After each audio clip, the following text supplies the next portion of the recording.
9 para chegar à Libertadores da América. Então a briga ali está forte.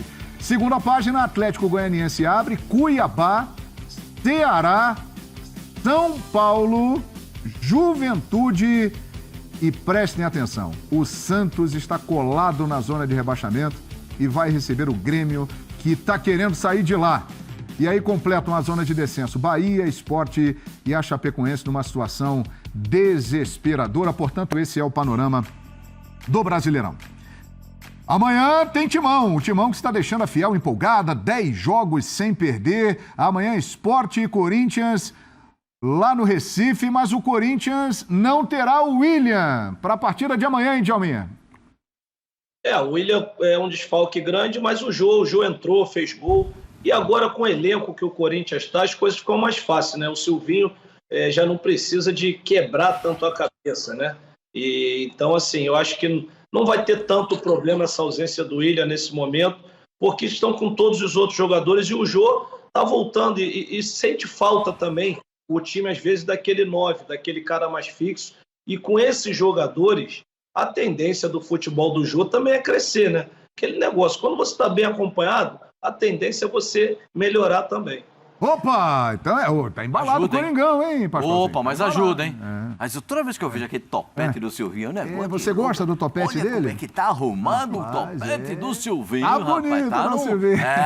Tá numa categoria. E também foi elogiado, legal, né? Que os jogadores por aquele rapaz que também está no telão ali, ó. Sabe jogar bola. Muito. O Renato Augusto é um daqueles jogadores que você pode elogiar sem medo. Sim. Sabe por quê? Porque ele não mascara, ele não sobe no salto, ele é um baita jogador, é um baita sujeito e agregador. Então você pode elogiar o Renato Augusto, porque isso não vai mudar o comportamento dele. Tem jogador que você não pode elogiar, né? Se elogiou, perdeu o jogador. Tem isso, pastor? Ou se você elogiar, você perde o jogador. O Renato Augusto você pode elogiar. Tá tranquilo. Fez um golaço contra o Bragantino. Um belo gol. Na hora que ele deu o come assim, levou 2 pra linha de fundo. Aí ele só dominou e... Ele fez um gol que o Djalminha assinaria. Aliás, vamos ouvir e ver aqui o Renato Augusto no nosso UFC, porque ele fez elogios ao Silvinho e não foram elogios ao topete do Silvinho, não. Veja aí o que ele falou. O Silvinho é um cara de altíssimo nível, né? Jogou Barcelona, jogou Manchester City, jogou Arsenal. Então, assim, é um cara que entende muito futebol, estudou bastante, trabalhou bastante tempo com o Tite, que para mim talvez seja o maior treinador com que eu trabalhei. Então, acho que ele tem total confiança nossa. É um cara que dá total abertura também para diálogo, assim como outros treinadores que eu peguei, por exemplo, o Tite, que sempre me deu abertura, ele sempre me dá abertura. Eu acredito que possa vir a ser um dos maiores treinadores também aqui no Brasil em pouco tempo, porque é um cara que estuda bastante, entende do jogo. Então, é claro que vão ter erros e acertos, o que é normal, assim como nós jogadores, nós acertamos e erramos também. Poxa, importante, hein, Jean? Para o Silvinho que está começando, um respaldo de um cara do tamanho do Renato Augusto, né? E é bem legal porque não é um elogio vazio, não é um elogio que não tem nada a ver com o que o Silvinho tem de qualidade. Ele não está dizendo que o Silvinho é o melhor técnico do Brasil na atualidade, não está dizendo que o Silvinho é o técnico para assumir a seleção brasileira, não. Ele faz elogios muito focados nas qualidades que o Silvinho de fato tem, né? Então, o fato de ter estudado muito para virar treinador, o fato de ter trabalhado com os melhores, né? Nos melhores lugares para você aprender do ponto de vista tático. E aí, aqui no Brasil, ele tem também a experiência para conhecer sobre as particularidades de ser treinador no futebol brasileiro, porque a gente sabe que E no Corinthians, existem que começou no particularidades, terrão.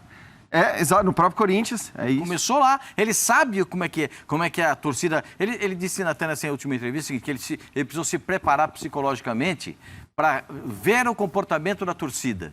Porque quando ele era jogador, era um comportamento. E com a nova arena, até o comportamento da torcida do Corinthians mudou. Né? Claro. Acho Muda que o comportamento. E os caras ficam ali muito em cima do banco.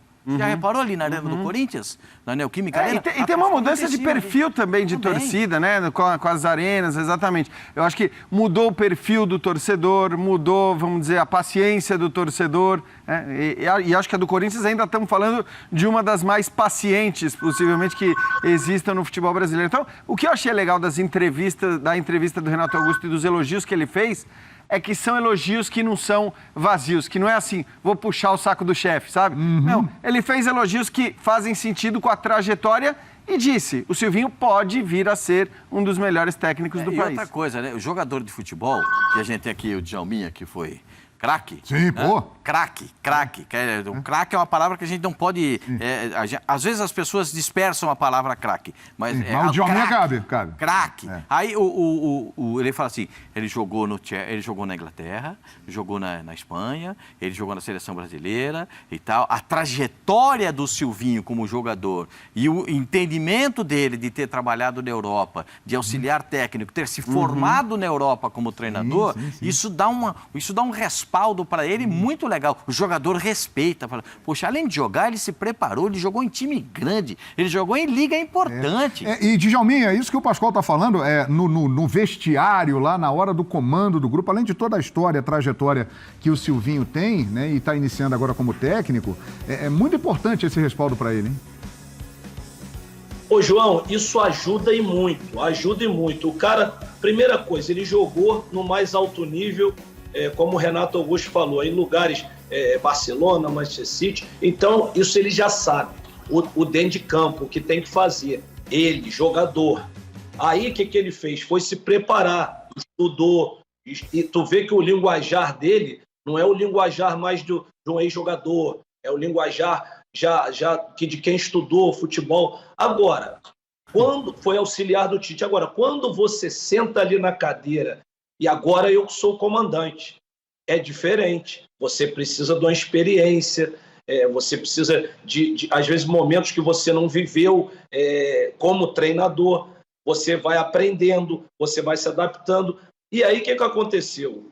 Deram o material humano para ele. Aí fica tudo mais fácil. Quando você começa com linguajar, vamos diminuir aqui, vai aquela linha de 4, bota para 3-5-2, com um jogador que sabe jogar, tudo fica mais fácil. Djalma. Agora, tu falar isso tudo pro cara que não consegue fazer, não adianta você ter estudado, não adianta você ter jogado, que não vai fluir. Então, não quando entendi. Sua opinião sobre o linguajar, ela é positiva? Ou você acha que eventualmente pode até atrapalhar, dependendo do cara tal? Aqui no Brasil, tô falando, tá? Eu não Hoje, sendo bem honesto, eu conheço esse linguajar, né, que é muito da escola portuguesa, né, que eles que estão dando esses cursos, mas eu não gosto. Eu não gosto porque o atleta, ele não está acostumado com esse linguajar. É assim, tudo bem, ele quer expor isso, a sua sabedoria, né, que ele estudou, então o cara quer expor, que ele sabe, mas eu acho que o linguajar com os atletas, ele pode ser mais direto, ele pode ser, não sei, de repente, no dia a dia ele tem esse linguajar. Quando ele vem para a imprensa, ele pode falar de outra forma, mostrar que entende, mas eu, particularmente, eu prefiro o linguajar mais simplificado para o atleta. Para o atleta. Agora, depois você quer mostrar que entende, que é baixa a linha, que sobe, que faz a transição, tudo bem, a gente vai escutar e vai achar maravilhoso. Mas eu prefiro o mais básico, né? Digamos assim. Ele tem uma inspiração que é clara, né? Uma influência que é o Tite, que faz muitas vezes isso aí que o Djalma falou, né? Na hora da entrevista ali, tem uma linguagem mais rebuscada e, de repente, lá no dia a dia, a gente não está lá para saber, o Tite vai mais direto. Aliás, o Tite será assunto daqui a pouco aqui no ESPN FC. O Renato Gaúcho fala muito isso, né? E lá no vestiário, ele tenta simplificar o argumento dele para o jogador.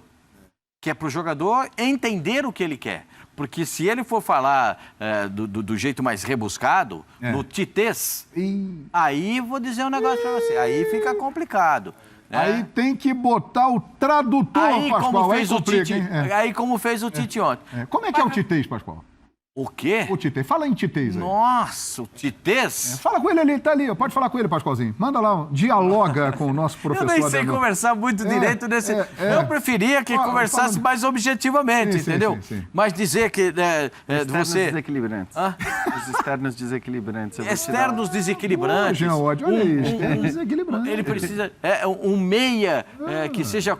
Ele precisa de meias construtores pela lateral do campo. Ou não você precisa de pontas abertos, ele prefere os meias construtores, ele prefere um jogador que dê... gente, é tanta coisa que é mais fácil dizer, olha, gente, no futebol mudou, eu preciso de 2 meias que sabem fechar por dentro quando os caras atacam, porque eu preciso de gente para povoar o meio campo. Facilita, né, Pascoal? Facilita a coisa. Aí quando engrossou ontem engrossou. Eu nunca vi 2 descarregar a mesma bola para tirar de cabeça, o cara cabeceou Professor sozinho. Tite, é uma honra recebê-lo aqui na ESPN FC, o maior treinador da história do Corinthians, mas o senhor está na mira, no alvo da galera e daqui a pouco será tema aqui no ESPN FC, quando nós falarmos da seleção brasileira. Olha aqui, a provável escalação do Corinthians para amanhã: Cássio, Fagner, João Vitor, Gil e Fábio Santos, Cantilho, Renato Augusto e Juliano, Gabriel Pereira, Roger Guedes e Jô. O William, com o desconforto na coxa, não estará em campo. Volta do Fábio Santos, né? Volta do Fábio Santos. Agora é o seguinte, vejam aqui os escudos que aparecerão no telão, a magia da Disney, olha lá. De um lado o Corinthians, do lado o Palmeiras. Aí você está pensando, João Guilherme, o que é isso? Não tem derby, já passou.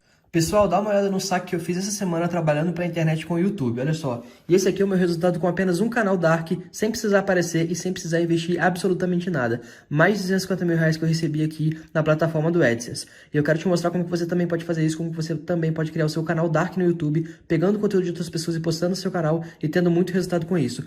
Quer aprender como que eu faço isso? Então clique no link aqui embaixo e vem comigo que eu quero te ensinar.